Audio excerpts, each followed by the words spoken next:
200k. Bet. Hey guys, today we're going to be drawing My Little Pony characters. This is the first of a series I'm thinking of starting depending on how this video does. Before we get too far in this video, I just want to say I know there's a bit of controversy going around the My Little Pony redesigns. And this video is not about that. This is just how I would see them. I don't think ponies have races, so yeah. But this video isn't discussing that controversy. This is just how I would see the ponies as humans. So I decided to start this series with Rainbow Dash because I personally like their character design the most. It's been a very long time since I watched the show, but I just saw they were getting some traction recently online and I figured I would try. And this is kind of how I see them. So since she is a Hans flyer based on hero.fandom.com, picture her being a racer as a human, since humans can't fly, but we can race. So in the drawing, I kind of see her, she just finished a race and now she's tired, she's holding her leg, and yeah, that's kind of just how I see her. So you can see in the sketch here, I added a tail and I decided to cut that because I figured her having really long hair would kind of take the place of that. I also really didn't want to render two rainbow hairs because that takes a lot of different colors and a lot of work and I am tired. So here's where I start blocking out colors. I took some colors directly from the design and kind of higher to lower the opacity a bit. Hair colors I believe are directly the same as the colors on the pony version.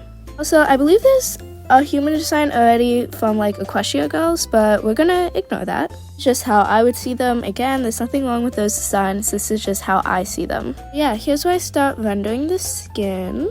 Skin is always one of the hardest things to render for me personally. Alright, here's when I think I start doing the pants. So I give her kind of baggy shorts, kind of like how you would see a runner wear. Plus almost like a sports bra top with a lot of support for her. And yeah, right now I'm just rendering that.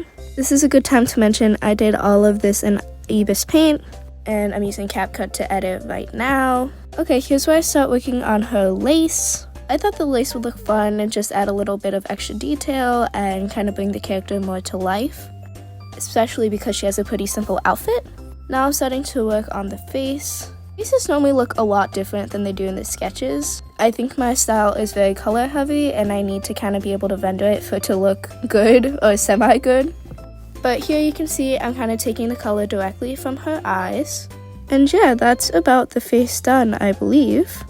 I'm just doing her little trophy. I'm assuming since in her realm she's a really good flyer, in real life she would be a really good runner and therefore get a lot of trophies like in this drawing.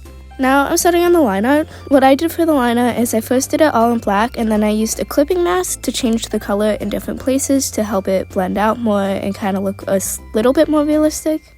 Obviously this isn't a realistic drawing, but it just kind of helps the character come to life more, I think, personally. And yeah, I think hair is one of the harder things to outline personally for me. My hair is very line art heavy, and therefore it normally takes the most time for me to do the line art on. Okay, here you can see I'm starting to change the color of the line art. This is a really tedious process because it's hard to get the lines to be exactly where you need them to be, the different colors. But this is a new method I'm trying, and I think it actually turned out pretty okay. Side note, this is unrelated, but thank you guys so much for, I think, 32 subscribers now. Yeah, it means a lot to me, and I really appreciate every one of you. I know there's a lot of bigger YouTubers, but I appreciate my small little community right now. And thank you guys. Okay, so here's where I start kind of finishing up the line art. If you see those two little marks, I took a solid, I think, 10 minutes trying to figure out which layer they were on. But that's okay, because I figured it out eventually. And yeah, here's where I start doing the background. I like to do the background before I do the final lighting so that I can take elements of the colors in the background and kind of put them on the character and help the character make more sense. So I used a very light blue for highlights and then a very dark, almost yellowish green for the shading. This is because that's semi-close to the opposite color of the blue that I used. And yeah, here's where I start doing the final background with the final colors. I like to always include a little color palette on the side. In case I ever want to draw the character again, I have the color portfolio right there, so I know what backgrounds they'll do well in. And then in case anyone else wants to try to draw them, I have a easy little color palette right there. And yeah, that's about it. Thank you so much for clicking on this video. If you could leave a like or even subscribe if you want, it would mean a lot to me. And again, thank you for 32 subscribers and have a great day.